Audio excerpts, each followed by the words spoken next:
Assalamualaikum semuanya. Semoga sehat selalu ya. Kenalin, aku Narisa Syamsuri, Prodi Hukum Keluarga Islam, Fakultas Syariah YIN Langsa. Sedikit cerita nih, aku baru pertama kali membuat podcast seperti ini. Semoga kalian yang mendengar suka ya. Oh iya, di sini aku akan membahas tentang administrasi peradilan dan dasar hukumnya antara peradilan agama dan pengadilan negeri. Nah, jadi pertama aku akan membahas tentang administrasi peradilan. Administrasi peradilan merupakan tugas dan tanggung jawab pemerintahan dengan presiden sebagai top administrator dan dijalankan oleh aparatur yang serba kompleks dan bersifat infrastruktural pemerintahan. Artinya, setiap penjabat pemerintahan manapun terlibat di dalamnya. Selanjutnya, pengadilan negeri atau biasa disingkat dengan PN, yang merupakan sebuah lembaga peradilan di lingkungan peradilan umum yang berkedudukan di ibu kota kabupaten atau kota. Sebagai pengadilan tingkat pertama, pengadilan negeri ini juga berfungsi untuk memeriksa, memutuskan, dan menyelesaikan perkara pidana dan perdata bagi rakyat pencari keadilan pada umumnya. Nah, daerah hukum pengadilan negeri meliputi wilayah kota atau kabupaten. Jadi, dapat kita pahami, pengadilan merupakan lembaga tempat subjek hukum mencari keadilan. Sedangkan peradilan merupakan sebuah proses dalam rangka menegakkan hukum dan keadilan atau suatu proses mencari keadilan itu sendiri. Adapun dasar hukum peradilan agama disebutkan dalam Undang-Undang Dasar 1945 yang diatur oleh pasal 24 ayat 1 menjelaskan bahwa kekuasaan kehakiman merupakan kekuasaan yang merdeka untuk menyelenggarakan peradilan guna menegakkan hukum dan keadilan. Dalam ayat 2 dijabarkan bahwa kekuasaan kehakiman dilakukan oleh sebuah Mahkamah Agung dan badan peradilan yang berada di bawahnya dalam lingkungan peradilan umum, lingkungan peradilan agama, lingkungan peradilan militer, dan peradilan tata usaha negara, dan oleh sebuah Mahkamah Konstitusi.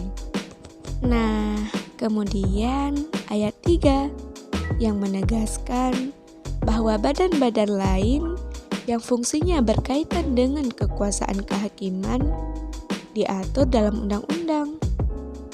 Nah, Undang-Undang Nomor 7 Tahun 1989 tentang Peradilan Agama sebagaimana diubah terakhir kalinya dengan Undang-Undang Nomor 50 Tahun 2009 yang dalam pasal 2 menegaskan bahwa peradilan agama merupakan salah satu pelaksana kekuasaan kehakiman bagi rakyat mencari keadilan yang beragama Islam mengenai perkara perdata tertentu yang diatur dalam Undang-Undang Dasar.